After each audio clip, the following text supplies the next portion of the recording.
Amazing first set. I mean, Kingston unfortunately going down there for his chances, but he has another shot like Riley said, and Viper, the expected winner, goes through.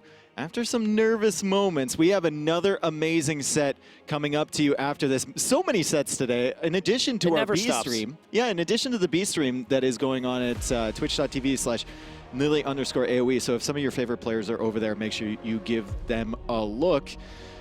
Upcoming. What do we have? DauT, dogao. That's crazy. It's an awesome series. I mean, Viper was just talking about how well prepared his teammates are, and dogao, another one who got the call a couple days ago and have flown in here. But, you know, I was talking to him last night.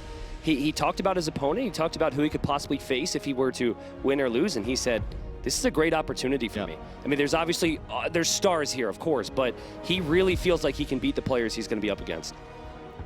Yep, and we're going to get some more information here from Riley, our resident Australian, about this upcoming matchup. I'm really not sure why being the resident Australian is something that I'm being credited with, but look, I'll take it. Certainly as we move in Age of Empires 4, that position is going to be challenged. But look, it's my great pleasure to welcome you back to the caster chamber here, Riley Knight, again, the host throughout this entire event. What a pleasure it is to have your company here live in Heidelberg Castle, an incredible backdrop for an incredible tournament. And we are heading in now to our second game. Group A here, match number 2 coming your way very shortly. The players getting ready. And let's have a look at where things stand right now. Again, very early days. You can see with our group so far, Viper right at the top, Kingston falling down to the bottom, but a lot of Age of Empires left to play before we have a better picture of how this one's going to shake itself out. We might be able to have a look at Group B as well. I was able to catch up with those players very briefly, and I can tell you that even if we don't look at the standings here, I can tell you that Leary did get up against Daniel. There was a very hard-fought contest, and maybe you've checked your socials and seen some of the pictures that have emerged from our back room there, or indeed you might have been watching it over on the B stream, twitch.tv/Nilly_AOE for our B stream there if you want to get across that. But for the rest of the day, let's have a look at our schedule and see what we're going to be checking in with here in our A stream here. We've already seen, of course, our match between Kingston and Viper. That one's already been that's already in the books, as you can see. That score is not correct there between dogao and DauT. That is still to play. We are going to get into that very, very shortly indeed. And I know fans of the Lord, long may he reign, around the world, we're very, very, very excited to see the big Serbian getting amongst it, maybe feeding dogao the ones and the twos in the war room before very long. So we do hope you'll stick around. After that, of course, we've got Kapoch and Velese. That's coming up on our mainstream. And to round things out for our main matches here, MBL versus Jordan. Before we get into the winners matches from Group B, you can see those TBD slots just down here. These are players that will be taken from Group B. So players like Leary who win in Group B, they will lock up their spot in the quarterfinals today. We're going to give away 4 quarterfinal spots today before the other 4 are given away tomorrow in our elimination and decider matches. So plenty of action coming your way, my friends. And once we are ready to head over to our map room, and I do want to say, I do want to say a very heartfelt thanks to Dave at this point. It was a labour of love to go through and put all of those. I didn't want to put the nomadic civilizations on the map. I did my best, but look, I'm very, very happy to take people's criticism and feedback into account. But what an innovation our map room is, and I can't wait to get back over there once again. I believe the players are ready to go. I'm going to chuck it back over to Dave and T90 to walk us through our very next draft. All right, well, it's time to find out what these guys are going to have in store for us. You know, with dogao and DauT, I think we could have different levels of preparation. And so for that reason, just predictions before we get into the draft room, I think dogao's going to go as standard as possible. DauT might try and switch it up. Yeah, I think dogao had a lot of questions on whether he would be here in the first place. I mean, surprise for him to be here in some sense. And DauT has been at the GL house practicing 2 weeks. This entire time. And so we expect big things from the Lord, as we always do. If he manages to get wins as big as himself, then maybe he's a big dude. He is the resident barbarian, I think, here in our castle in Germany. And well, we looked at the matchup beforehand, right, Tristan, between dogao and DauT. We knew there was a history there. They haven't actually played as many games as I thought. I think it's 7-1-3 in favor of DauT, that one being a draw. And they have matched up, though. I think the first time was in like 2010. Yeah, I mean, to only have that low of a record, yeah, having known each other for 12 years, is really surprising, actually. It's almost like they somehow avoided each other all these years. But yeah, I mean, I think more so recently, dogao's had the slight edge if you say from 2019 to 2022. Because but in big events, DauT has the edge. That's true. That's true. So the higher the stage, you know, maybe you lean towards DauT, but if it's more recent, maybe dogao. So it makes it for a very interesting series.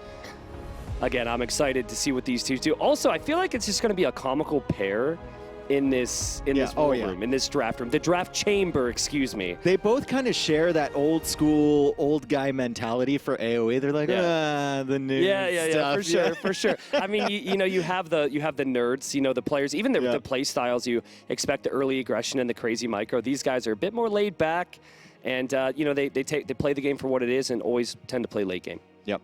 And dogao, very solid macro player. He's got the micro to compete with the best. DauT, extremely good macro player. His micro can compete with the rest, I suppose.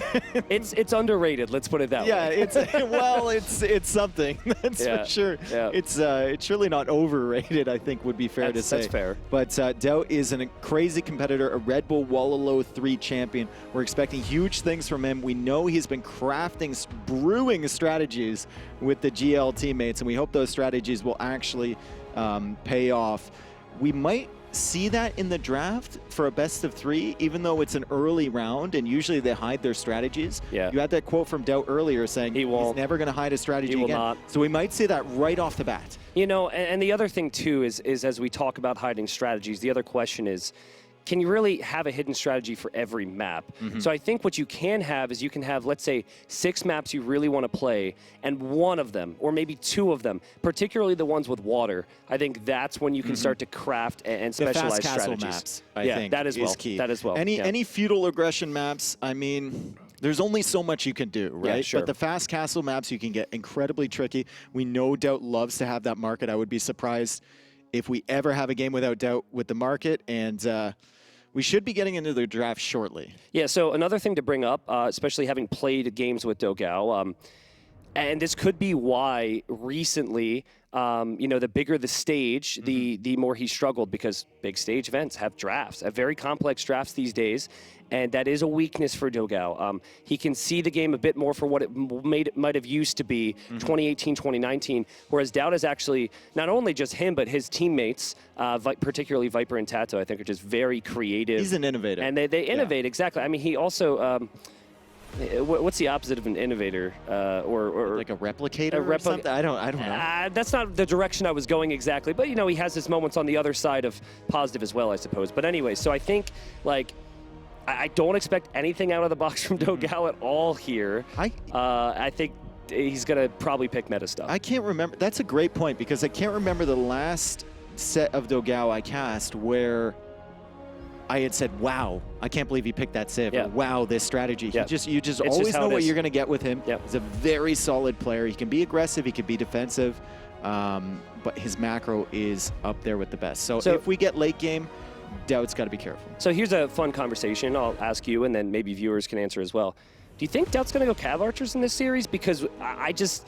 with the vibe I'm getting from these games, even though crossbow is more expensive now than it was in the previous Red Bull Wololos, I personally feel like Cav Archers aren't meta, but I also never expected DauT to win Red Bull Wololo 3. I think that he went ship Cav Archers set 6 sail. different times. That ship set sail in Red Bull Wololo 3, and it's still out in the middle of the ocean somewhere. Maybe it might come back one day. Maybe it might come back. I know that if DauT is in trouble, his go-to solution is add 3 or 4 ranges and go Cav Just Archers. YOLO Cav Doesn't matter Archers, what the Civ is, as long as it's not a Meso Civ, as long as he has the Cav Archers, he will go for them.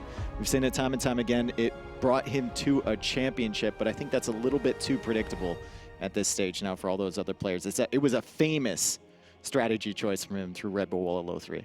And here we go. Draft is ready now. So let's head in there to our map room. I wonder if the Civ emblems have been reorganized. Yeah, I think it's going to be very jumbled over the next couple days. And look at that. They're back. Look at me. Riley, maybe. I'm seeing a few that are... Are they incorrect? Yeah, I totally knew that. Well, there's DauT. There's DauT. We don't have a camera big enough to fit him fully on frame. We do not. If that were to be a life-size photo, the legs would go below the screen. So. Exactly. And here we go with the first ban over here. And that would be Morass. Yeah, so it's important to bring up here again that there's a lot of bans. So initially, we're going to have a ban, and then we're going to go to a pick for both players, and then it is ban, ban, ban until there is just one civilization, not civ, excuse me, map remaining. And there's the map pick right there. I can't see it quite, but yet Arabia. It should be up on our screen. Okay, Arabia for dogao, and there's no surprise there. That's exactly That is like the most that dogao is pick the of all bread time. and butter. Yeah. That is the bread and butter Age of Empires 2 map, and so again, he definitely doesn't want any surprises. And he then bans. I think this is a lovely draft for him so far. Morass is super aggressive, and then Cav Archer map. yeah, and then the next one, and then get the boomy Cav Archer map out of the. Yeah, that's a picture. market map right Yeah, there. especially Get that out. seeing how good Viper played that, because you've got to know that the approach in general is going to be similar for Gamer Legion players. Acclivity being banned. Now from DauT. Yeah, I mean- another Cav Archer map right there, though. Well, any map could be a Cav Archer map with DauT, Well, I yeah, suppose, true. but Northern Isles. I really like. I feel like Aztecs will dominate Acclivity. I kind of hope we see it. I think that'd be Kawasan. sick someday. So Kawasan is gone, and dogao is making his next ban here. Looks like it's going to be, is that Atacama, and then Bull. Atacama and Bull? Oh, man, Bull is being I banned. wanna I'm see so it. excited for What Bull. a loser. The qualifiers were so great for Bull, and the thing the players have told us is that no one has publicly played that map. I think there was a show match like a week ago that I hosted that Vinch and Yo played, but other than that, no one has been playing on Bull. Everyone has been hiding strats, so I'm so excited to see what players have come up with. Yeah, like I said, I think like these best of threes are going to be very much standard, and then once we ever get into a best of five, that's where we see all the real strats come out. dogao carefully writing things down. Do you remember all the memes about DauT last year with the The book, yeah, with yeah. the book? Yeah, and it's so dainty. Like he just Who do you think is the best handwriting out of these two? Because my handwriting's so bad because I am always on a computer. Like a pen feels foreign to me. yeah. I can it's barely the same do it. here, and I think it might be the same with DauT. There's no It doubt. might be the same with dogao. Yeah. We're nerds, right? Like all Yeah. of us. Yeah, there's nothing essentially. wrong with it. No. Well, they're looking and they're thinking about it right now, and it's important they do because what I do and what I've been taught anyways, and granted this might be wrong, is you kind of write out 2 to 3 civilizations for each map because you're not going to be able to get every single one that you want. And once that's completed, then you can go into that draft. DauT's really taking his time here. He's really considering. A civ that I think will be consistent amongst Gamer Legion players, and this will come as no surprise to most, is Saracens. Viper picked Saracens in his first series, but do you remember in the previous Red Bull how everyone was thinking that Saracens would go archers? And we saw the market into like +2 knights and camels and whatnot. I think it's a really strong move. And there's Cumans being banned, so that's very interesting. Was Morass? No, Morass was banned, and now Cumans are being banned here. Very popular civ on that in the qualifiers. Yeah, I mean, it's also a civilization that some players just despise. dogao might be like most, where they can't play with the civ, and they can't play against the civilization, so he just got rid of it there. Oh, he has Enclosed as well, which is another very popular civ, or very popular map for Cumans. That's true. You can get that second TC on the gold. On So Enclosed is, oh yeah, the home map for DauT. You're spot on there. You were spot on there. I believe that was Gajara's and Dravidians. New expansion civs being banned. So Dravidians being banned out a lot. I didn't expect big things from that civ so far in the tournament, but players may be a little bit nervous about the possibilities of them starting with an extra 200 wood now. And Byzantine's That's a ban. good ban. That's a good ban. I think Byzantines are going to be a very annoying civ to play against. It doesn't feel like the civ really has a weakness. There's no easy way to kill them. Yeah. They don't have any crazy power spikes, which makes them unique in the realm of Empire Wars. But again, I like the bans from both players. And we're going to start with some picks now. And it looks like we're going to see Lithuanians who now get 150 food. Super strong civ. Additional 150 food at the start. Last time they did not. There were some civs tweaked, so they get their starting bonuses. And they were still picked in the last Red Bull, too. Yeah, like on they're occasion a they very were. strong civ on Empire Wars. And they get the additional 150 food now. That is the Hindustanis. Hindustanis there. Yep. So DauT crossing out Hindustanis. yeah, that's exactly what that is. Yeah, That's precisely what it is. And I think it's really important that people know that because no offense to anyone watching, but no one's doing a draft out there. You know what I mean? They're Koreans. Koreans! Aztecs, Mayans, and Koreans here. Maybe Dang. the Korean cav archer's making a comeback. Well, listen, Aztecs only got stronger, and Aztecs have been absolutely dominant, as have Mayans, in all of these events. So the fact that Aztecs got a little bit stronger going into this, Yeah. it's wild, and I really think a lot of people are going to be banning it for the most part. I was asking players yesterday, and a lot of them shared the same opinion that Aztecs are the strongest, if not top 3 civs on Empire Wars right now. As Berbers now go over to dogao. Do you sense a pattern here with these civ selections from dogao? Yeah, I mean, you know what would be interesting, actually? The Hindustani pick, if up against Mayans or Aztecs, they've got options there. Oh, against right? Mayans, they have the option. The against Gulam Mayans. is so good there, so Yeah. that'll be fun to look for. And there's Saracens. Yep, there's Saracens, Koreans, and Saracens right beside each other. Unorthodox civs for maybe anyone not in GL, and DauT with a big smile on his face. dogao all business as they go for the fist pump, and then That was awesome. well, here we are.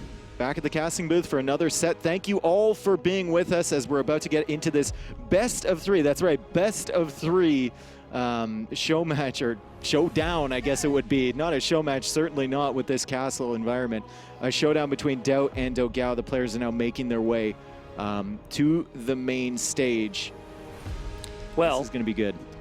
I'm going to say this as they walk past, just to see how awkward it gets. Yeah. Ready? dogao is the real favorite here. Yeah, dogao is the clear favorite. Oh, God, wow. I wish- Oh, I no. wish- It was a joke. Listen, It was a joke. Don't hurt I didn't me. mean it, DauT. Oh, man. He gave you a stare down. I didn't realize that was that loud. Bastard. He did not think that was funny either. No, he didn't look very happy at all. Oh, That's a terrifying look. I feel He's really a big bad. man. I feel really bad about that, actually. Anyways, back on track here. I think it's going to be a close series. I actually believe DauT is the favorite. He spent 2 weeks with his teammates, some of the most creative teammates we have, or he has, or anyone could have, I suppose. Yep. And 2 weeks will go a long way. Not to mention that he's, of course, locked and loaded. And, of course, dogao did not know a week ago that he was going to be here. I talked to him about the whole journey.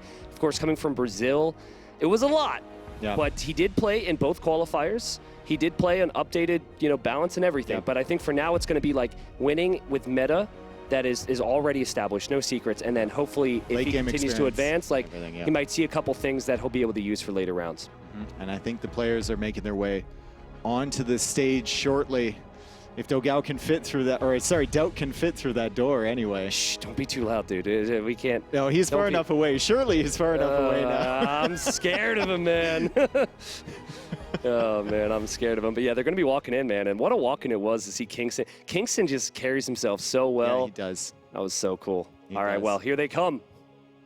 And we are going to see DauT looking up for once. That's rare for him. He's usually looking down on everyone from his high perch up there. And he's going to make his way towards the main stage and through that entrance at the back. And he is the favorite coming into this for sure. He had to duck to get through the door. See, he points at GL and he's got a big old smile on his face as he goes to the computer. He's going to sit down and get ready for this match. Of course, we are off camera at the moment, but we are currently bowing down to the Lord. Very painful. Yeah.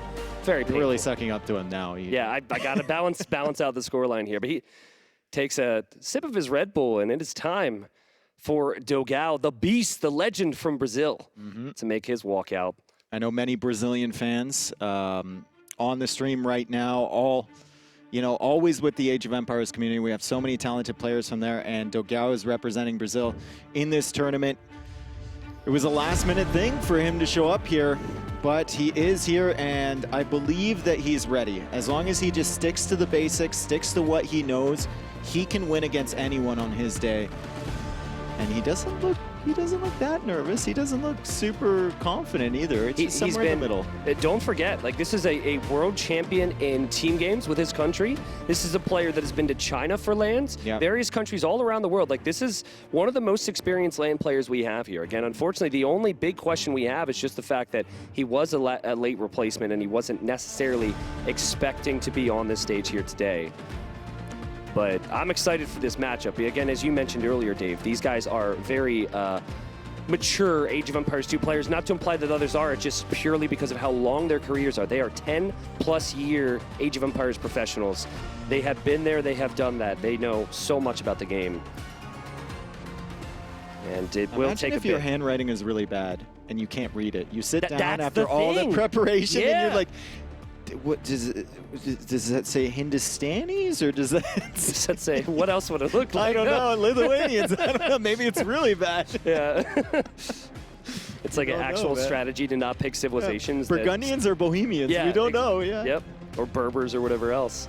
Also, gotta love these banners here. DauT in particular. Yeah. For a while back in the day, he was called the Sad Panda. Yeah. And so, you know, to have the panda up there, I think is very fitting. And I believe dogao has Winchester's banner as well. He does. Just yes. because of the short time frames. Yeah, exactly. And I think they did a little. And it's a beautiful banner in the first place. I mean, we're very, we're a big family here with Age of Empires 2. We're very happy to have dogao and Kingston both here. We're also very sad that Nikov and Vinch, unfortunately, due to unfortunate circumstances, couldn't participate. Of course, of course. I mean, it's tough to balance that, right? We have the happiness of two more faces and then the sadness of not being able to see our friends and not being able to watch them compete. Yeah, of course. Well, you know, you take the opportunities when they come your way, and sometimes, not that it would be luck for the others, but because this would be very much unlucky. But Well, it's like dogao, Age he's of been Empires. given an opportunity. It's like Age of Empires 2, right? Sometimes you just get the luck and you Yeah, end up sometimes winning. your villagers path correctly, and other times they, you know, And run to the sometimes middle it's of the just map. bad luck. Yeah. It And then happens other to me times, almost every game. and other times there's no luck involved, and you just trash. Exactly. Yeah. Not you. Sorry, I meant like. You're people calling as me a whole. trash? No, no, You're calling DauT trash? no. That's because he's in the other room. I need like. He can hear you. These are some thick walls, but I need at least 2 rooms in between us, man. Well, it is funny because after one of the sets of the previous Red Bull Wololo, he came out and he was like, "I heard your prediction," and he's done that a lot. And I have truthfully made a lot of predictions against DauT over the last few years, including the Red Bull Wololo 3 Grand Final. I said Leary was going to win there. Well, I mean, no one except the most die-hard believer in the Lord was thinking DauT could do that. Yeah. And if you guys are wondering if they can actually hear us here, they can't. Those headphones are super noise canceling. Like, you cannot hear anything. Also, there's quite a distance. This is a very big castle. This is not a small place. And yeah. But, Tristan, he's very nervous. And I would be, too. Yeah. The look he gave you, he definitely didn't look at me. He looked at you. Well, so. I tried to make a joke when a player was locked in. That's not the time. That's not the time. And they should be locked in, fully focused the every step of the way. And we will get started here shortly. So let me just review here, at least from my point of view here. I think that DauT has the preparation. He's probably in better, not shape physically, but, he didn't just fly across the world to get here. And so DauT is my clear favorite. Do you agree or disagree? Yeah, DauT's my clear favorite here, too. He's well-versed in the strategies, the meta. He's been playing against other players. dogao, there were so many questions with him, and he's going to have to overcome a lot. But if he can, break it down game per game, and if he can get into a situation where he's got equal eco, he's got the same, military that he knows and loves for all these years, maybe knights, maybe crossbow, definitely possible. Yeah, he's got to find a sweet spot. He has to make sure he maintains control over the game, finds a sweet spot. Definitely a series that could go later than a lot of the other ones we might see today because of the style these two tend to have. Both these players tend to be patrol at home wall first players as opposed to the opposite. I could see one of these games maybe stretching near the time limit. If the situation is like, if all the conditions are met, these two guys, I could see them doing that. Yeah, I think that dogao's best age is Castle Age, and I think DauT's best age is Castle Age. So Castle Age will be really fun to watch. DauT's also a beast, though, in late Imperial, if you let him get rolling. I agree. Yeah. And you would think it wouldn't be that case because he doesn't have the speed of other players, but he just knows where to allocate his attention. Yeah, that's the thing that's deceiving about him. We were talking about a player in the top 100 earlier. It's not important to name the name, but really fast individual. But we're but is he applying the appropriate focus and time to the proper areas? And that is just not something that's easy about our game. I'm sure every 1,000 ELO player out there that has killed 3 villagers with 6 scouts but forgot to make villagers for 3 minutes remembers that. Yeah, you're a god for about 30 seconds. Yeah, and then you realize what's happening. Capture Age, if it had brought less data would probably have more users because there's people out there who don't want to use Capture Age because they don't want to see. Yeah, they don't want to see that stuff. Get that off my screen. I mean, I watched one of my own wrecks in Capture Age. Never again. You have too much knowledge. Too much knowledge to know that's a mistake. Exactly. No, it's for DauT. It's just like it's action sequencing, right? Which is so important because over the course of time, you could be really fast. You could make a lot of moves, but what you're doing is fluff. Yeah. What DauT is doing with every single click is very important until he tries the quick wall, and then things just start to crumble around him. As we see, maybe dogao getting a little bit of a warm-up there? Yeah, and I believe it was Northern Isles. I actually, forgive me, it slipped my mind and I didn't see it on screen, but I believe Northern Isles is our first game, and that incorporates water with 2 experienced water players.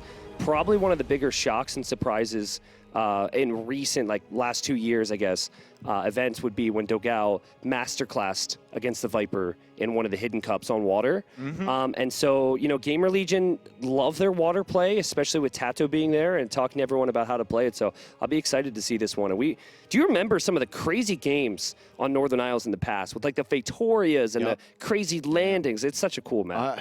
Some of the qualifiers on that map too get absolutely nuts. I remember there was one map or one game back in the day where someone went Koreans and then just made 30 keeps on the other island. And DauT has Koreans. Ooh. But Northern Isles not even in it's banned. I thought Northern Isles, that's what dogao was practicing. We'll have to pull that up again. dogao was practicing that. Yeah, I'm already. I don't know any other maps. It could have been, no, I think it was Northern Isles, man. I think I saw a transport ship. Okay. But dogao, clearly he's been in, on Dark Age doing a couple of his starts. DauT just spoke to someone here, and they're about to join the lobby is what I'm told. So they're finally ready. You have to remember that players, there was just a set played, and they have all of their settings on a drive. They come up, they plug it in, they get their keyboards and mice ready and everything like that. So it takes some time, and we want players feeling good when they start the set, right? So viewers at home, a little bit of a delay, but I think it's worth it in terms of the quality of games we're going to get. Definitely. All the quality angles here as well. I just realized that those are siege rams. Sorry, I'm a little blind, but there's these cool siege rams underneath both desks, and here we have the draft information again. It is Northern Isles. Okay, it is Northern Isles. Okay. And man, who was it that played Koreans? I feel like someone played Koreans on the qualifier. It might have even been Daniel, as weird as that sounds, on Northern Isles. Well, here's my thing. We know Koreans are great on water. I don't necessarily think the other civs will be picked there. Where on earth are we going to see, what on earth are we going to see on a water map? Lithuanians, maybe. Berbers, because of the faster ships? There's no direct water bonuses, I guess, is my point when you look at dogao's draft. Yeah. I mean, if you're planning on landing, then it doesn't really matter all that much. You already have the fishing ships starting out. Yeah. All you have to do is get over to their island. That's true. That's true. Yeah, I mean, that's what's cool about the map is you have the option to land. Yeah. Some players have even gotten Aztecs on that map and just try and land and turn it into some Eagle Monk play, but I don't think DauT would be doing that. I think Aztecs is probably for Enclosed or Arabia. I mean, he's going to use them. Yeah, I would agree with you on that. Yeah. Well, I think DauT needed a little bit more time because of issues getting into Steam or something here, so he's going to be locked and loaded here shortly. Yeah, and it looks like he's doing fine over there. We've got the lobby set up. As you can see, maps are going to be Northern Isles first game, Enclosed for DauT, and Arabia for dogao. I'm suspecting maybe Koreans on Northern Isles. You could also make a case for Saracens. I think Mayans and Aztecs are kind of, they could be good there, but it's not what you would expect, right? And you're going to expect those on Enclosed and on Arabia. For dogao, you were talking about it. What civ does he go for? Lithuanians could have some potential. Berbers could have some potential as well. Tatars, likely not. And then Hindustanis. Well, Hindustanis are good everywhere. They're a really good civilization. All right, I think that little blink there and dogao collecting himself, I believe this means we are close to getting started. And thank you everyone for your patience. We wait to launch off here. But man, am I pumped for this one. Again, 2 players that have been pros for over 10 years. That is not something that is, I guess, that unique in our scene, but I would say most people in are around esports, 8 or 10. Yeah. You could have 10-year-old pros in other games. Yeah. They've been playing for so long, over a decade since their first matchup in a tournament, I believe. So that is impressive stuff. And also, if both of them, not that we want this, right? But if both of them were to retire like tomorrow, I think they're both in the top 10 legends of the game. I think DauT definitely tomorrow. is. dogao, you can make a really solid argument for him being there, too. Sure. What a beautiful face. Yeah, it's awesome. And here we go. We get the levels here, and the experience reflects that. I'm surprised dogao's experience is only an 8 out of 10. I don't think I saw the sheet when it was going around. You know, after the incident earlier, I'd just like to make it clear that I did not contribute to the 5 speed that DauT was given there, which I think is probably the lowest, but he's got it's very 6, high actually. ratings on every... Oh. So... Okay, all right. Well, I think I added, it was 5 and I added it to 6. I think I can take credit for that. But anyways, the experience and the strategy, very high. In fact, I actually believe that experience should be a little higher for dogao, to be honest with you. He's been to a lot of LAN events. Yeah, he has, and he's been in a lot of tournaments. But I mean, even recently, like the last Red Bull, he was here. He was here.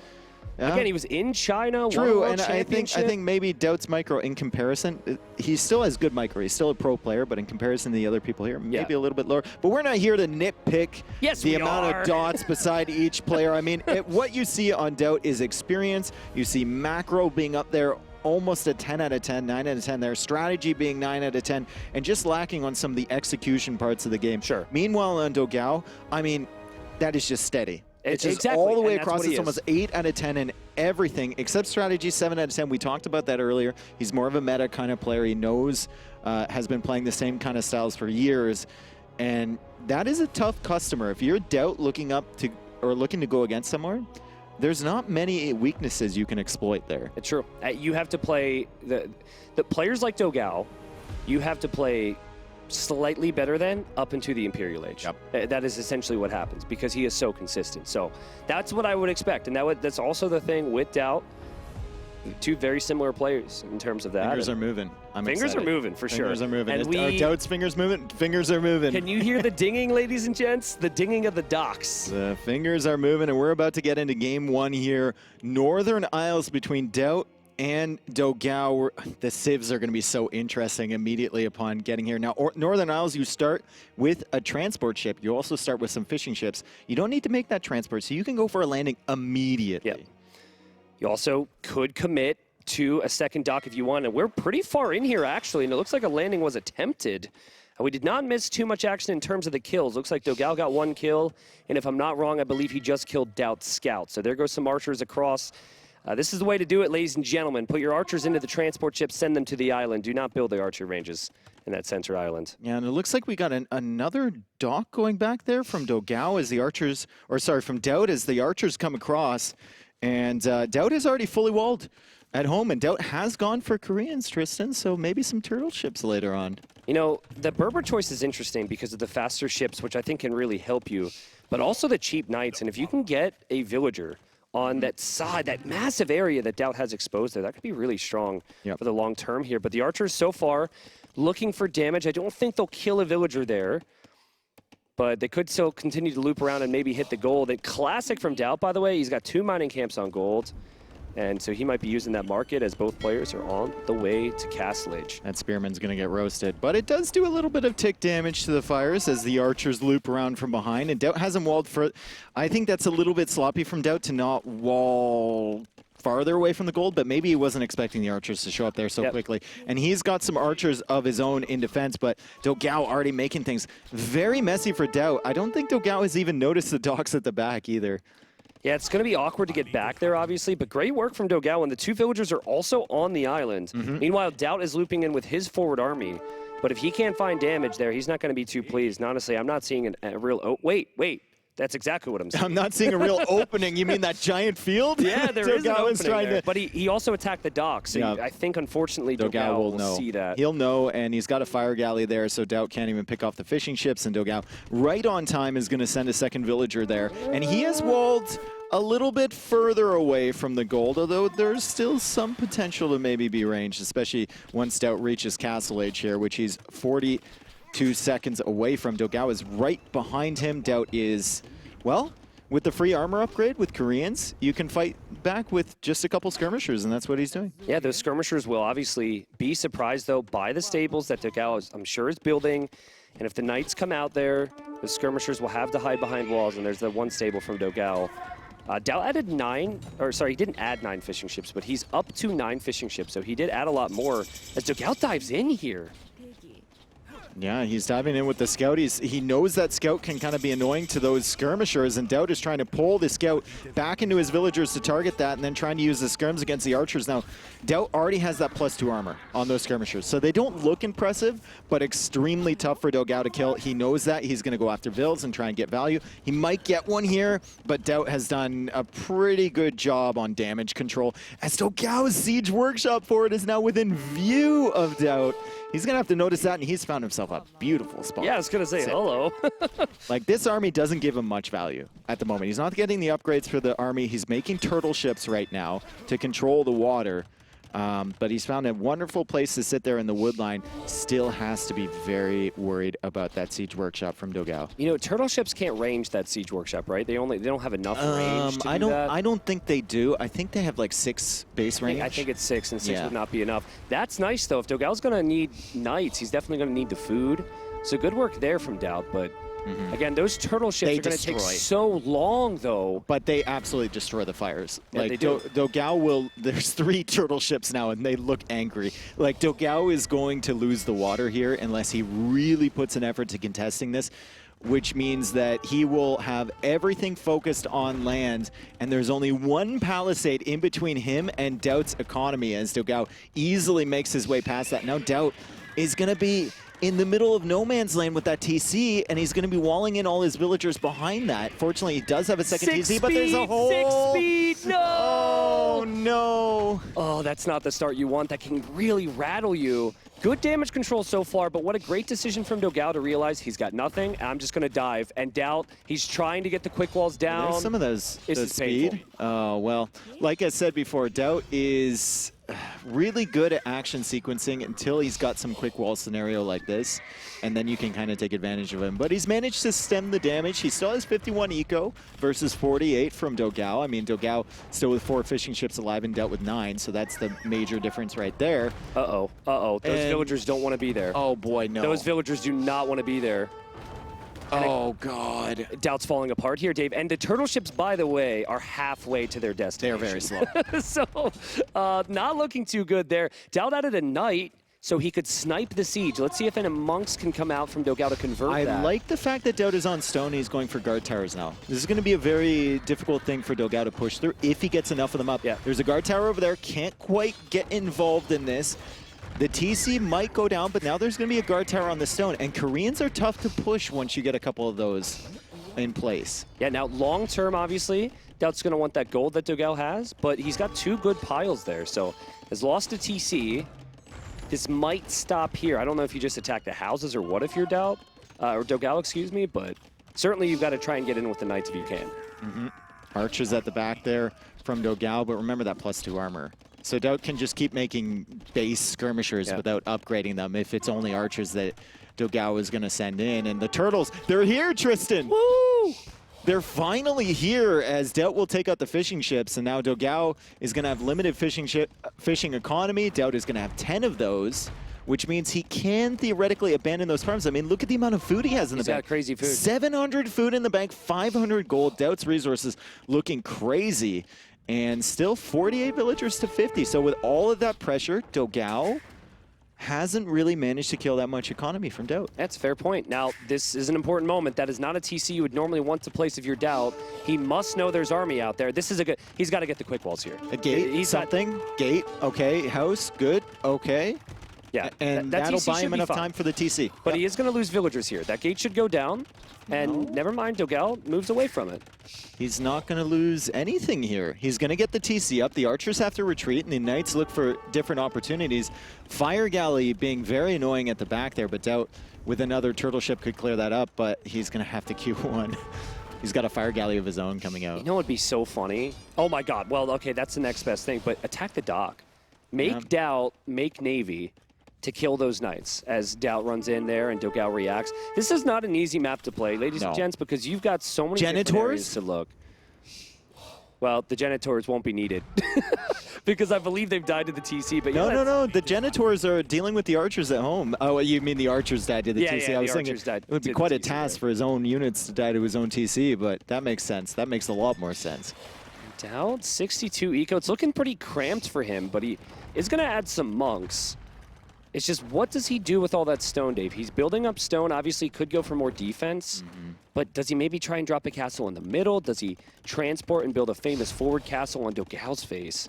I think you probably need the initial castle at home. You need that in front of your gold, because if dogao gets like the +2 damage, unfortunately damaging some of his own units with the mangonel shots there, if he's getting the +2 armor right now, there's a threat he could just run in and start raiding you to death, and that's problematic. And now we see DauT, maybe he goes for a castle on dogao's base. Dogao's gold on that 1 TC is in a very rough position. It is. Also, he's got the gold to buy stone if he wants it now. However, in the middle, which we haven't shown too much, there is a lot of resources. So I think with Koreans, getting towers and castles up there is just an easier thing to do and possibly even more important. There's rams from dogao. He's preparing for a big push. Where are his monks, though? Is he healing those knights right now? Yeah, he's doing that. Is he healing them? Are they actually strong? Can we see the... Okay, they're getting there because he's going to dive here soon, and he's going to need to have his monks available to convert some of those knights back as well. Only 5 space on that transport ship. So if he wants to go for a forward... What was it? The monk was heading to the transport too. The monk heads back. Okay, this is where the monks are needed for dogao, and the pathing here for the mangonels was not so good, but the monks are there. Be very careful if you're away. DauT. Like, dogao has been charging up that monk against the knight. He could convert the turtle ship right now. He should. I am very surprised that he didn't do that. He should. He's obviously very distracted. Now, honestly, like, dogao has +2. He has rams right now, but his knights are weak, and one of his mangonels is weak. It feels like him pushing is becoming less and less of a DauT's on possibility. dogao's island. He's towering. Okay, that accomplishes the same thing kind of as the castle does. Oh, and a big fight. He goes in for the siege here. Was dogao prepared for this?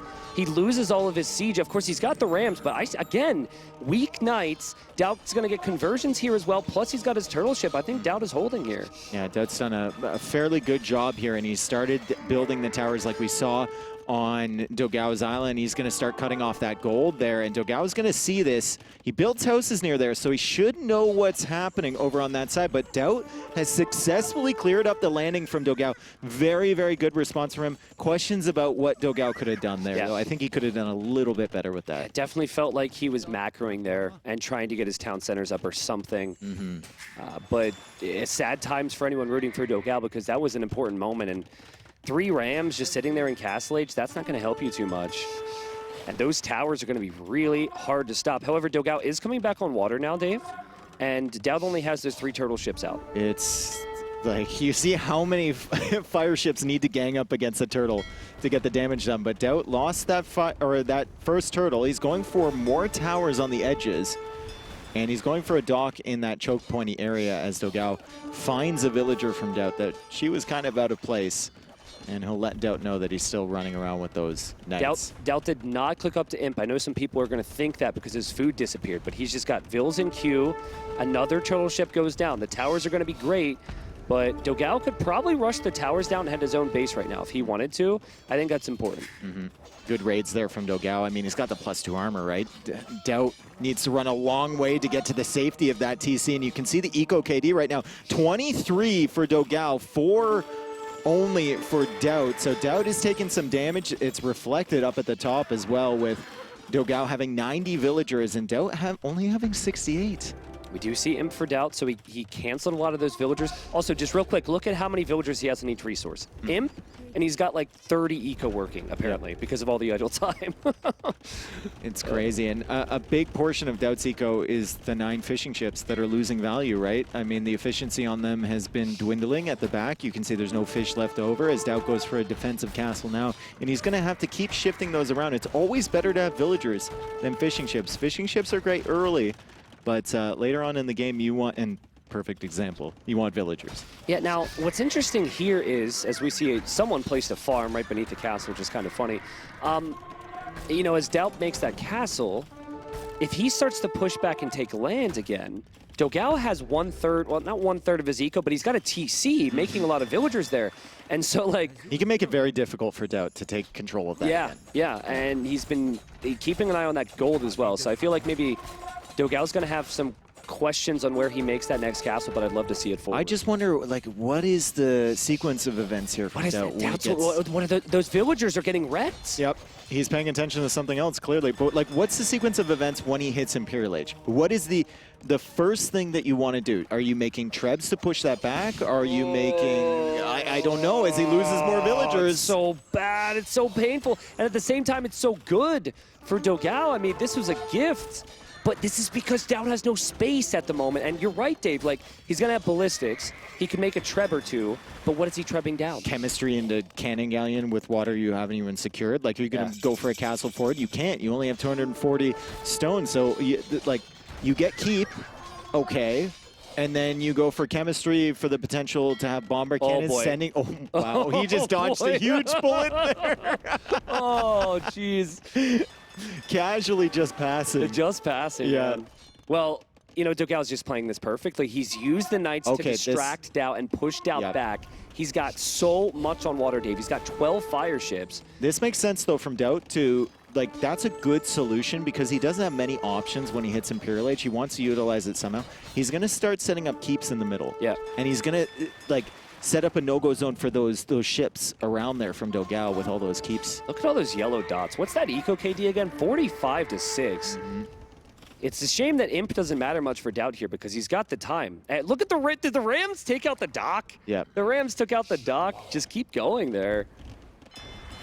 I mean, still 2 minutes, 2.5 minutes actually till Dogao is in the next stage. So that's what is working well for DauT at the moment. But not a whole lot else. Solitary Ram, he has finally found a target. Yes, come here. Well, also the pathing, like, took them into the wood line, too. Yeah.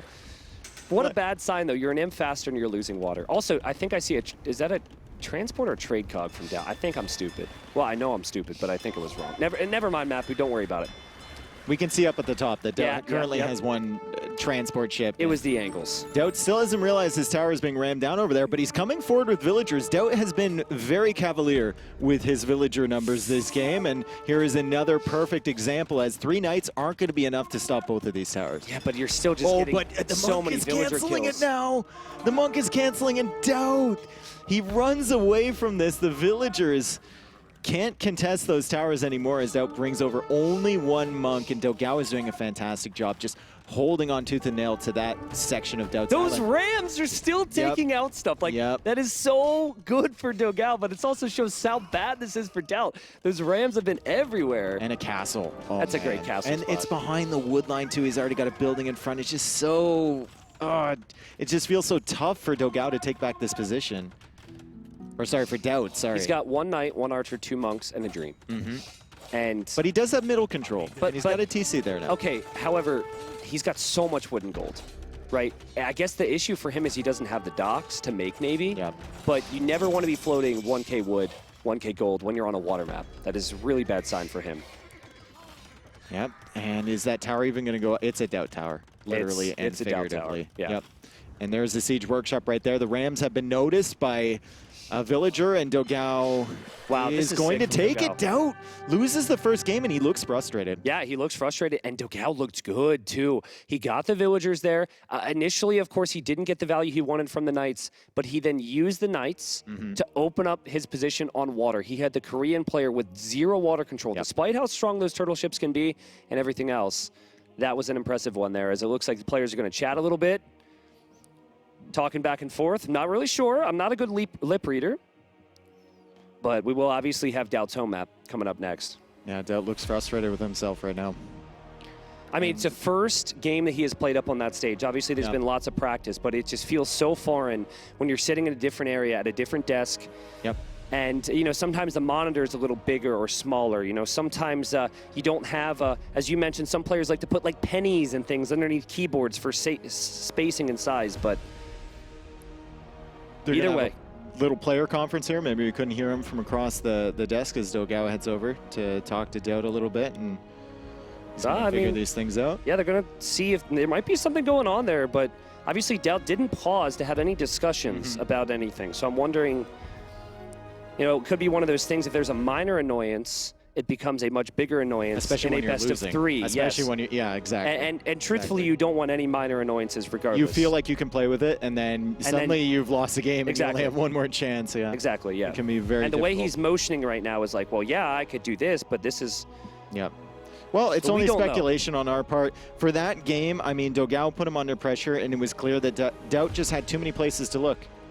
And dogao did all the right things. Like, he got +2 right away for his Knights. He was raiding with his Knights. You know, he denied the tower attempts that DauT made. He took out the first TC, which was impressive. And then he kept being annoying against the docks. Like you said, the Rams just kept making their way slowly around. And that inconveniences DauT at every step. And it means that he can't fully take advantage of even his fish eco. Yeah. I mean, all the things you said are spot on there. Was a really interesting home map before we move on to some more land-based maps. DauT will have enclosed. Now, he can pick Arabia if he wishes to, which was dogao's home map choice. But if we have this best of 3 go to the 3rd game, we will have then had a hybrid water map, a more boomy, distanced closed map, and then Arabia. Okay, so we have to take a look at our next maps. Hello again. We have to take a look at our next maps for the next few games as DauT gets everything sorted, and dogao will be back shortly. And we have Koreans taking the L. We have Berbers getting a win on Northern Isles, and that was the map you speculated the Berbers might be used, although he didn't use it quite the way that you thought he would. And now we go on to, well, I don't know what we go on to, because the last time we thought it was Kingston's home map, and he ended up playing and picking Vipers. So Yes, but I think we are safe to assume with this one that it will likely be enclosed. Yeah. And dogao drafted against enclosed. He's got some fear of it too after removing the cumin. So when I look at DauT, it's only Mayans or Aztecs here. Like it is become increasingly more common on enclosed to actually go aggressive. I forget which games they were last year, but we did see instances of Archer opening with a Meso Civilization into just Eagle spam like crazy. In fact, DauT did that with the Mayans in an amazing victory. And you can punish someone so hard because there's only one main gold for enclosed. Yeah. You can't wall that gold into your TC. There's a rock area, a rock circle that you can't wall on. So if you can pressure that main gold early, keep your opponent off of it, the game's essentially over at that point. And that's something that Mayans and Aztecs are so good at, especially Aztecs. Like so good at doing. Pile on that early pressure and keep piling it on. Yeah, now, where it gets interesting is, would you prefer to have Aztecs on enclosed or Aztecs on Arabia, or Mayans on enclosed or Mayans on Arabia? I'd say Aztecs on enclosed because it's a more momentum-based map, I think. Yeah, I could see that. And Mayans obviously can play into Archers a lot easier on Arabia, which is more the Arabia-style meta. Yeah. I would agree with that statement. Now, you do have Saracens as the wild card pick. DauT always uses the market. Like, just always, regardless of what civ he has, and Saracens are amazing with that.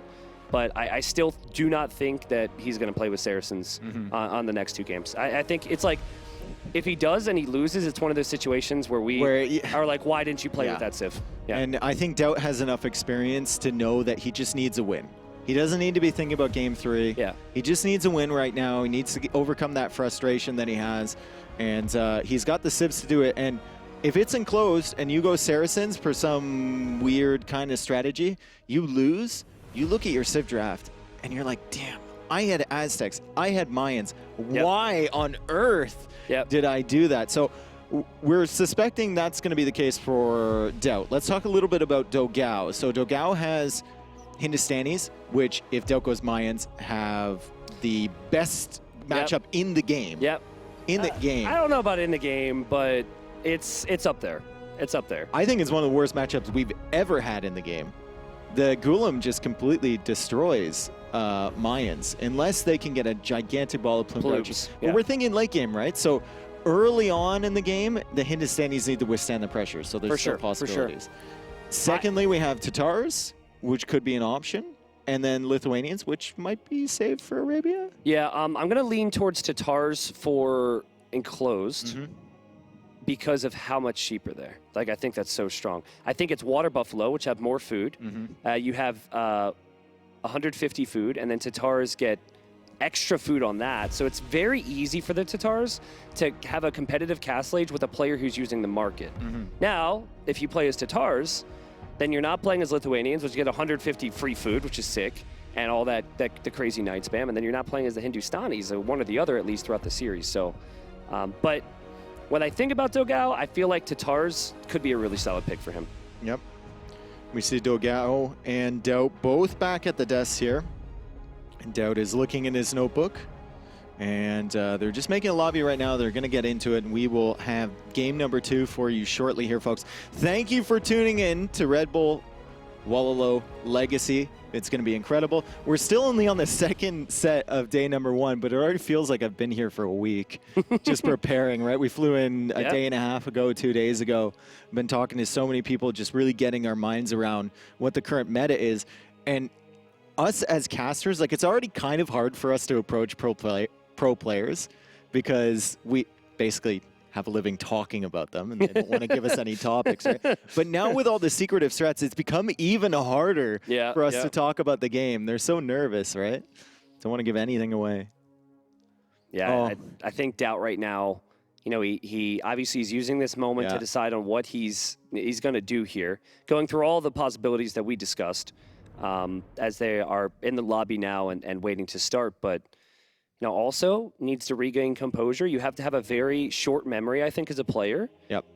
Easier said than done, obviously, but you cannot let that first game linger in your mind. No, this is not the time to think about what could have done differently there. That would be the time for after the series concludes. But all things considered, considering that like 2 days before I flew out, I talked to dogao and he's like, yeah, I don't think I'm going to be there. He showed up. He got here and he delivered here in game 1. He looked really good. Yep. And questions around DauT for sure. I mean, he clearly had a plan with Koreans there. Yeah. I would assume he's practiced that many times and it didn't pan out. So we'll have to see how enclosed goes. We talked about the civilizations. We discussed it to death, and he should have the advantage. It looks like they're getting started. dogao getting a sip of water, as you can see. DauT getting ready. And here we go shortly. That right there, excuse me, just drinking some water, but that right there tells me they're about to start because the little shimmy and the little blink and the little thinking moment. No, he did that last time. No, but do you do that? I kind of do. I don't know, actually. Yeah, on the loading screen, you got to position yourself correctly, you know? Yeah, I don't know. Yeah, oh, look at the finger crack. Oh, yeah, he's ready. He's ready to go. He's ready. And DauT's looking ready as ever. As he has gone for the Mayans. Once again, we have the beefed up bloomed archer, man. He's beefy. That guy's bigger than the horse for the catch. I mean, even the bow is massive, so he's ready. Yep. Well, I mean, when in doubt, you go back to your favorite civilization of all time. That for DauT, that would be the Mayans. I don't think dogao, does this tell us that dogao hasn't selected his civ yet? He's thinking about it. Or is this like, I've selected my civ, they haven't told me to start yet? Maybe he's got something in his eye. I feel a little bad for the guy. We're just talking about his... We're just focusing in on him. Yeah, he's going to watch the replays. Like, well, I didn't realize. Yeah. Sorry, I was bro. the subject of this. It is something that's very uncommon for the majority of us. I mean, even if you're using a cam, streaming and making content, it is still very different from what we have here. Yeah. The lights and the 15 different camera angles and the boom camera going up around you, it's crazy. Yeah. And that can be why it's so important to have experienced players, because the moment could swallow you up if you let it. The DauT's waiting for his... Does he still use HC to create villagers, you think? I think so. It kind of looks like there's no way he switched. Also, did he get a new keyboard anytime recently? Because I remember he's been using the same keyboard for like 7 or 8 years, last I heard. I think he's using a new one. Does that have Dell on it? No, he's not using the ball mouse anymore, that's for sure. That one, I think that one left in like 2015 or something. I think the oldest piece of equipment here is actually Leary's mouse pad, which I tweeted a picture of earlier. That's got some use. Let's just say it's got the mouse pad coating on Leary, it. Let's call that. Leary, I've been there, bro. But you gotta, whatever you win in this tournament, you gotta buy a new one. I was like, why don't you replace that? He's like, that mouse pad won me KOTD. It won me like 2 Red Bulls. So like, he's so got me to the connected. finals. He's like, man, me and that mouse pad have been through some stuff. Okay. All right. Well, we prepare. We don't prepare. We've been preparing. We are about to start game number 2 as we take a fond look there at dogao. Look at that little smirk. He's ready, Dave. Yep. He's ready. And there's, again, our skill points. We paneled pretty much everybody that was here on where these players would fall in. But again, the theme here for these guys is they are generally very consistent. dogao certainly more consistent in their first game, though. And here we go. Okay, we're into enclosed, and dogao has gone for Lithuanians here, and DauT has actually gone for Mayans, so potentially saving the Aztecs for that Arabia pick. We can see with enclosed here, there's that little rocky terrain. You cannot wall on that, so that separates your gold from your TC. There's also the deer that both players will take advantage of right away. Immediately, you will notice that your berries and gold are very exposed, and this is why Aztecs, Mayans are so good, because they can add in the Eagles, they can add in the Archer, the economy is good, and they can kind of withstand that early pressure, and then you just go all in on gold Eagles. DauT's going to need a moment. He didn't really have the moment in the previous game where he had any type of control. It was always some type of counterattack. In fact, the only thing that looked good for him in that game was probably just those turtle ships. So he really needs to take a good fight here, as dogao's going to have 5 scouts, or does have 5 scouts. He'll have the advantage early because he got the extra food with the Lithuanians, right? Yep. So you can get that out very quickly. Also, their trash is a little bit faster, so they can get across the map a little bit quicker. And he's going double archery range behind these scouts. So he's going to hold DauT forward, hold him away. DauT will see both of those. Great scouting. This is really important scouting. So does DauT tower here? Because what he's known for in these instances is selling the stone and then buying his way to Castle Edge to get to Eagles. And if he were to do that, obviously he would not be able to keep himself on gold. He's sending villagers to the deer, and he's just slowly expanding his control. Like, he doesn't want to pull villas away from the gold. He does it when the army comes in. And he's just been building military here. And now he's going to pull some more villagers away, potentially lose 1. So that's a great snipe from dogao. But now DauT has 14 military. dogao is at 8 military, and dogao is going archers into skirmishers. DauT has not dropped the tower yet. DauT still has a bunch on gold, and DauT already has a market. Look at the and he's about to click up. That is just crazy. Look at dogao. Yeah. dogao did the same thing. So he did get the worst prices, which is crazy. But he knows exactly what his opponent's going to do.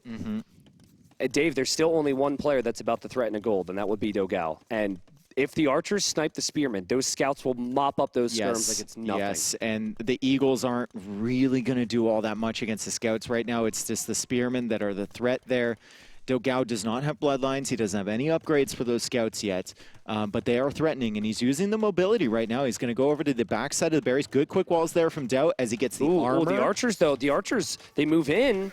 They're out of position. They are out of position. Yeah, that's the problem, is you don't have the scouts with them. But now the villagers are out of position with food in their arms, and that potentially a lot of food. What in the a there. Fun moment that was there. Oh, like, panicky. you're out of position. No, I'm out of position. No, very panicky. 35 food in each one of those villagers' arms. So we need them to finish that mining camp, drop off the food there, and they will be doing that shortly. There we go as the scouts come in. dogao is taking a risk here. He's not keeping his scouts near his archers. He's now joining them up right here. As what micro, though? Another villager. Oh, my God. This micro is so good. Yeah, it's sick.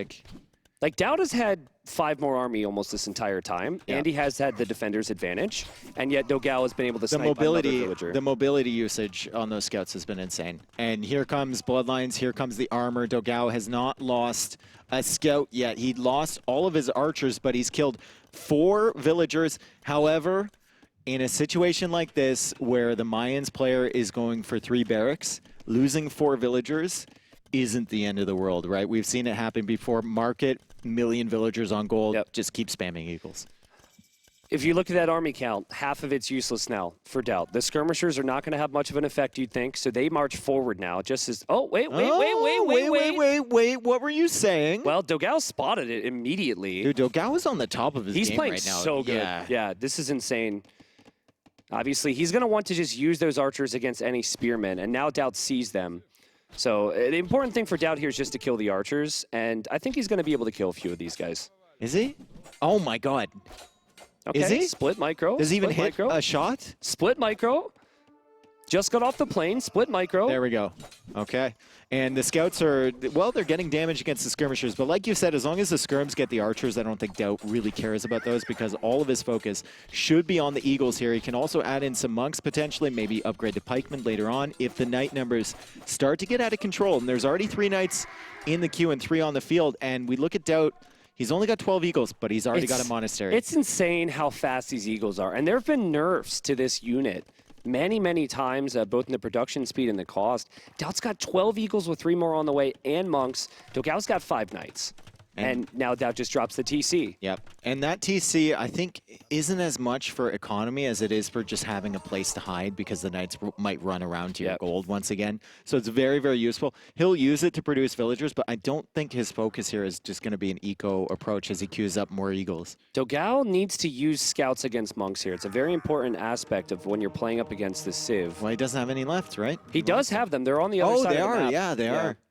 But also, a part of him probably wants the relics since he's Lithuanians, which he should be doing. But I really think if he had those scouts here, he could actually win this fight right now. And he's going to loop all the way back home now. He's still adding archers, too. Also, another thing that I found interesting is how little upgrades both of them have. Timing those upgrades is going to be really important here. And even the crossbowman upgrade being researched by dogao, that's not cheap these days. 175 food, Nope. And 125 gold. If he gets crossbow, it means he's got to get bodkin, too. So that's going to be more food and gold that he's not immediately getting value from. Like, he's not taking any of these engagements. But at the same time, DauT is only producing Eagles from 2 barracks. And dogao has been producing crossbows. He's got already 9 Knights on the field. He's getting the relics as well, which will add to attack to his Knights. So DauT might find himself in a position where dogao actually has a better military. It's already there. I mean, he already has a better military. Will he use it before the Eagle mass grows and before the upgrades come in? And here come the scouts. You know those scouts are looking for Monks at the moment. And I think the push has to come, and not really the push, the fight has to start coming now. Those crossbows can pick away at those Eagles. That's a lot of Knights right now. And DauT has the town center, which dogao just saw. This is a sign for attack for the Brazilian. And dogao is picking up another relic. Yep. That's going to be 2 relics with Lithuanians. So valuable there. And DauT is actually going for that relic at the bottom. So maybe dogao only gets access to 2. I saw DauT snipe the relic in between them, which is a really, really good job from him while he had the forward pressure. And DauT is going to have, it looks like 3 relics. dogao is only going to have 2. So that's great. If you're fighting up against Lithuanians and you manage to snipe 3 relics from them, that's pretty nice. This army, though, is insane, it's Dave. Crazy, yeah. You said this exact scenario could happen. If you give dogao a good Knight crossbow civ, he's going to dominate. And the Monks aren't going to play any role here. That's not DauT enough cannot Eagles. take this fight. That is not enough Eagles, DauT. Oh, no. He's going to have to retreat from that. Oh, the scout will go in for the Monk as well. The Monk, it did get a conversion. It goes down, though, and if he doesn't have gold, he can't make more Eagles here, Dave. Yep. This is all right before armor comes in. Yeah, and those Knights are just going to... It looks good going in from a spectator point of view, but now DauT's gold is completely cut off, and DauT knows that he is in some deep trouble here as dogao has the Knights on the field, has the crossbow sitting in between the gold and the farms there from DauT. And where does DauT go for more gold? It says he has 16. Well, don't leave. Don't only leave, because dogao is left, but dogao maybe even baiting him back. Maybe. Like, I'm Yeah, I leaving. mean, look, it's working. Maybe not. Now he comes in with the Knights. I mean, the Knights are attacking the barracks, which is not great, but he's obviously focused on the gold. Now the Knights are going to hit the woodline. I mean, this is really, really, really tough for DauT. Terrible position for him currently. There's a couple important things you can consider right now if you're dogao. Buy 100 stone, drop a second town center. You've got... you understand that he did have a Vill lead on you. Just try and get your own villagers out of those town centers at home. Also, definitely a position where you could consider all ending this is just take out the TCs, going for siege. Look, 2 crossbows now. Yeah, this is really rough for DauT. I think you can kind of see it on his face too. He's just realizing that there's no way he can fight that army. He let off military production for a very long time. I don't know if it was to get the upgrades. I don't know if he was trying to produce from both TC. No, but even with the double TC, you don't have to produce from both of them. I think you should make that TC for protection. Maybe even on the other side where the barracks was destroyed, but then you don't have to produce from it. Just make army. Yeah, it's players just feel like they have to, and there's a town center for dogao. Yeah. Honestly, I think dogao has played this so perfectly. Some people would have dove underneath the TC. There's a risk in that. You're already ahead. Move your army around, keep it together. I don't know if I know about moving around this way though. Maybe just sitting in the center. The gold. Yeah. He's getting a little bit too active, feeling like he needs to do something, Well, the thing is he can, and he will as he continues to move around. Man, that rock terrain must be so annoying for DauT right now. He's like, if only I could build a house wall there. He's running with the Vills, and Dogao. Is Dogao really putting effort into chasing these 4 Vills? No, I think he's a little worried about moving back to the gold, but I think that is doesn't see a this? misplay. Yeah, I think he's got to be back on that gold spot. This is, okay, this could be potentially trouble for Dogao. I mean, if there's a way back into this game, it's for DauT to just go all in Eagle production. Yep. And he has the gold now. And he's got 11 with 16 more. I just, honestly, what I want to see Dogao do right now is just run right back to the gold. Yeah. Just right back. I don't think he should have ever left. Yeah, I think he just should have sat there with the crossbows, but this is something that we've seen from everyone who plays those Age of Eagles get Empires. destroyed, though. Yeah, There's no way. And you take that fight, and then you have no gold again. Yeah, he's got 7 Eagles on the field, and Dogao has 21 crossbows, 17 Knights. He's got Rams on the way. This is He's got Scorpions coming.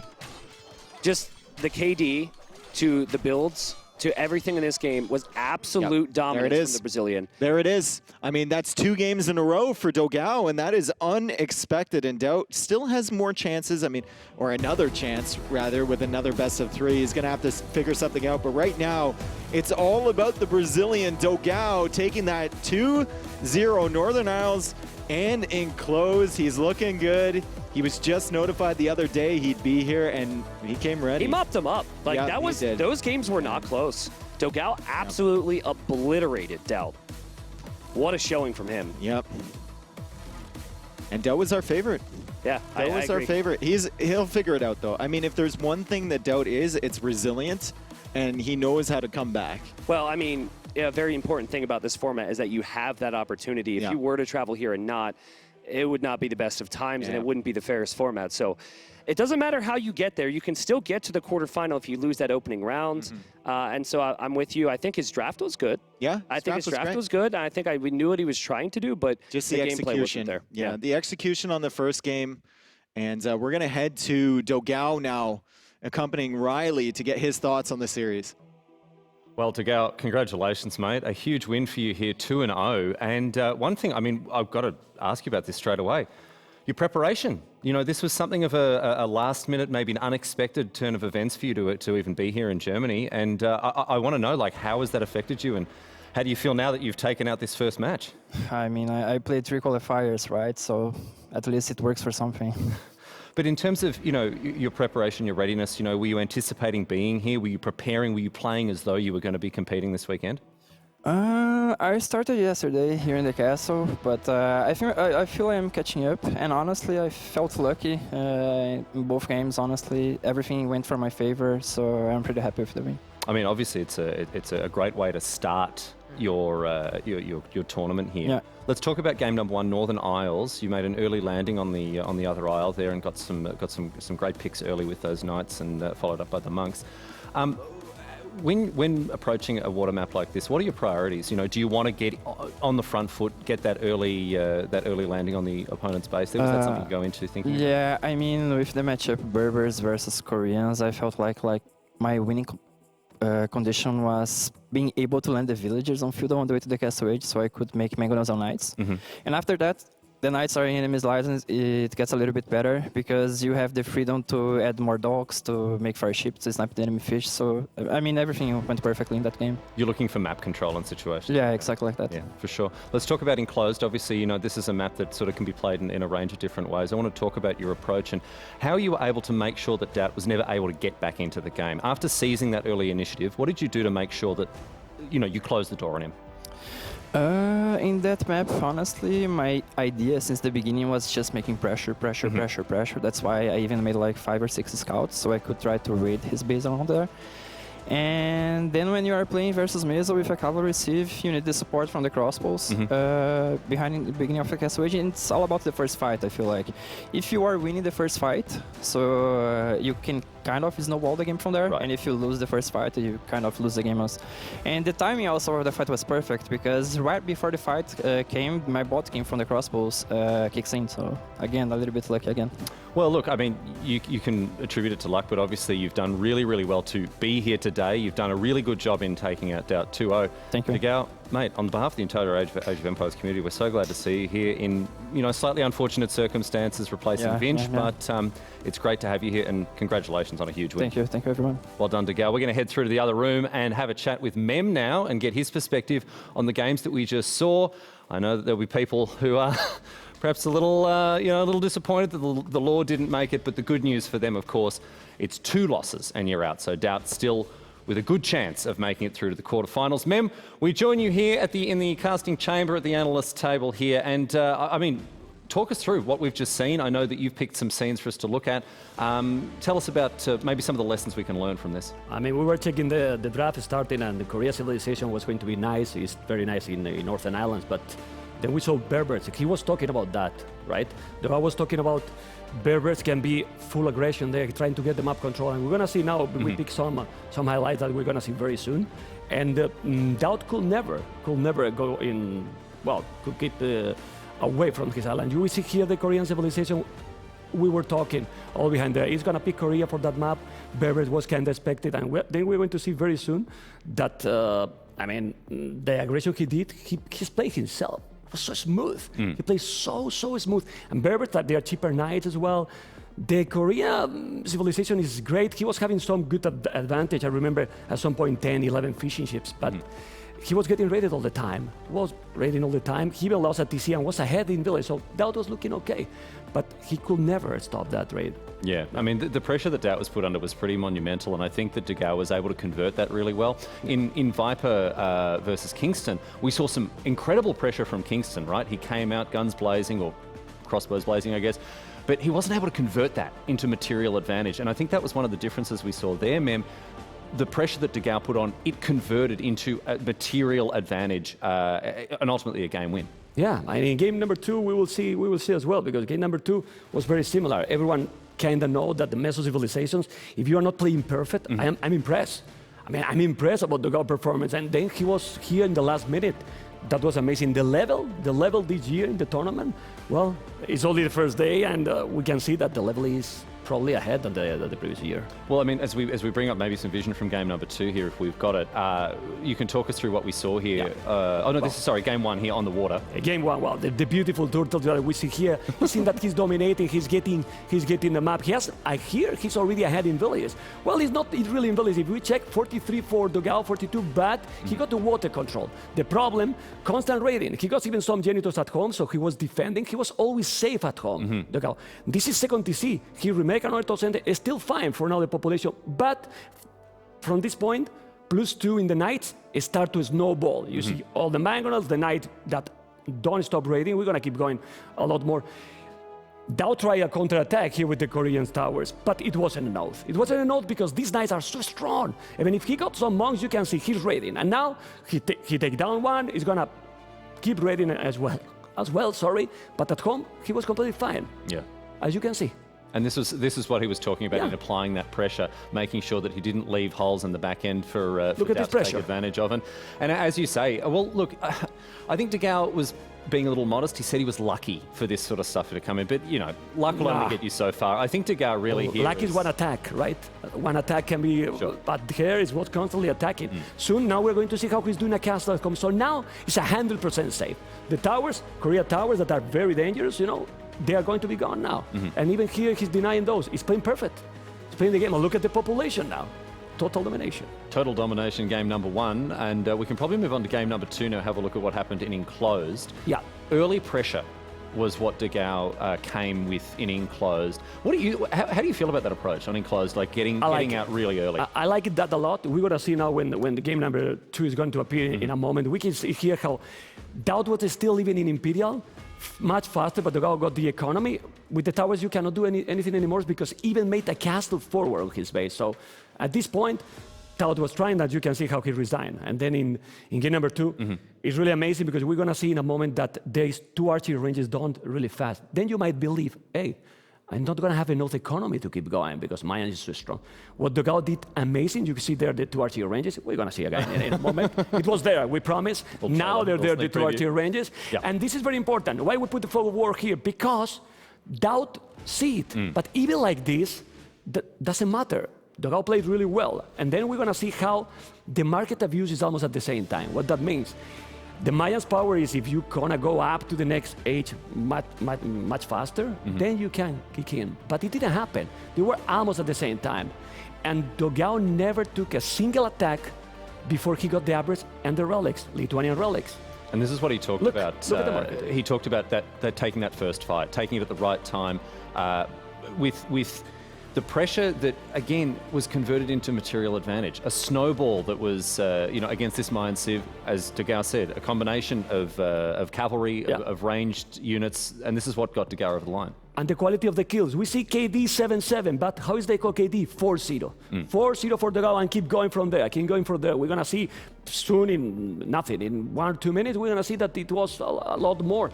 And I don't remember one single attack from DauT to dogao base ever in the game. But this is something that I was talking to dogao about, the fact that he said that in this map he wanted that early pressure. He wanted to put his opponent, whoever it is, whether it's DauT, whoever else, on the back foot, right? Not let them into the game. And I think he executed on that plan really, really well here, particularly knowing what unit composition he would want against a Meso Civ. Yeah, you don't want to give Meso any advantage. The timing, the momentum has to be there for the Lithuanians. And in this battle, one of the battles that start to decide the game completely is a massive, massive battle here for dogao, with those knights just taking a lot. He keep the crossbows alive all the time. And we're going to see in the next 30 seconds how he keep out of goal all the time. That was crucial, right? Because Meso Civs, the strength is behind goal with their Eagle Warriors, right? And you take them off goal, and what are they going to do, right? Yeah. This was, I think, a key moment in that game.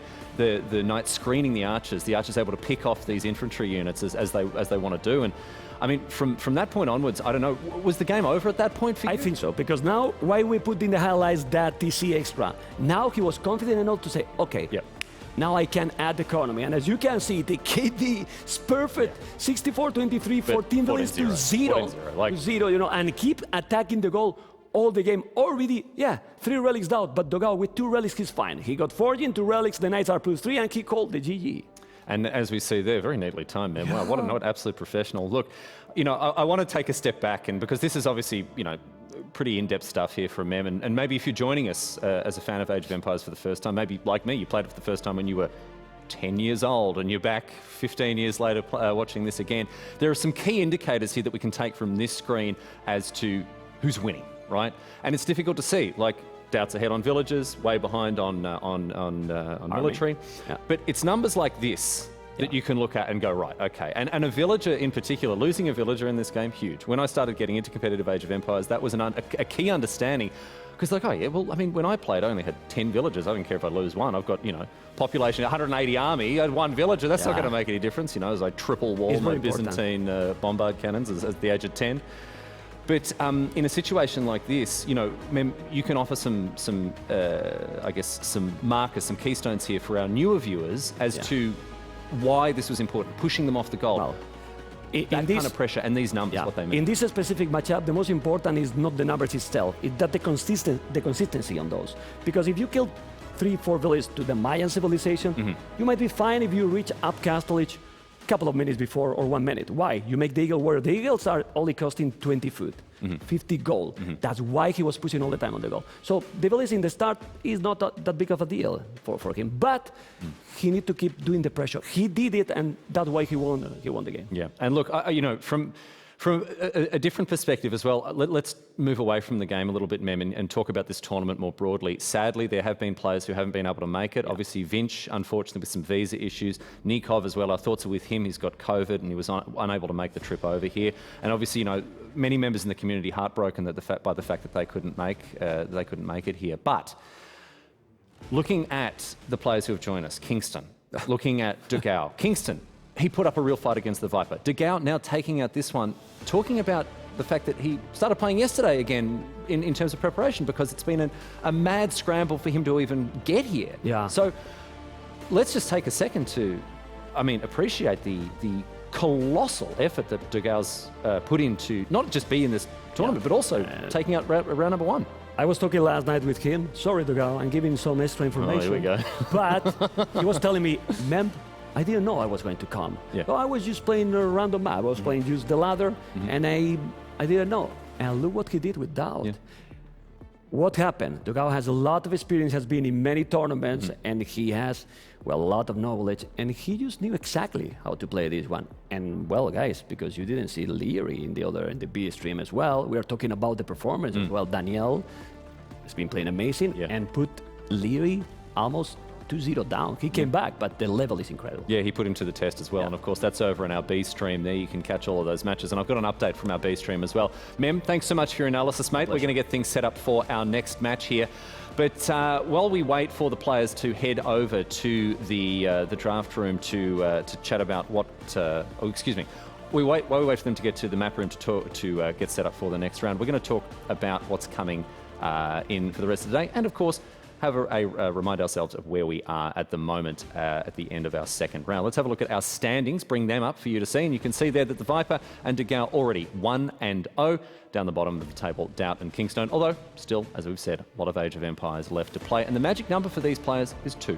2 wins, and they are through to the quarterfinals, no questions asked. And we will be sending players to the quarterfinals, 4 of them, in fact, from 2 from each group, to the quarterfinals today. So the players who have done well so far, such as the Viper, such as dogao, they'll be looking, they'll be looking pretty positive for that quarterfinal spot. They're already halfway there. Let's have a look over in Group B and an update there. Mr. Yo beating Valas 2-1 there. So it was 2-0, excuse me. It was Leary versus Daniel that it was a 2-1 affair in favour of the Austrian, former Red Bull champion.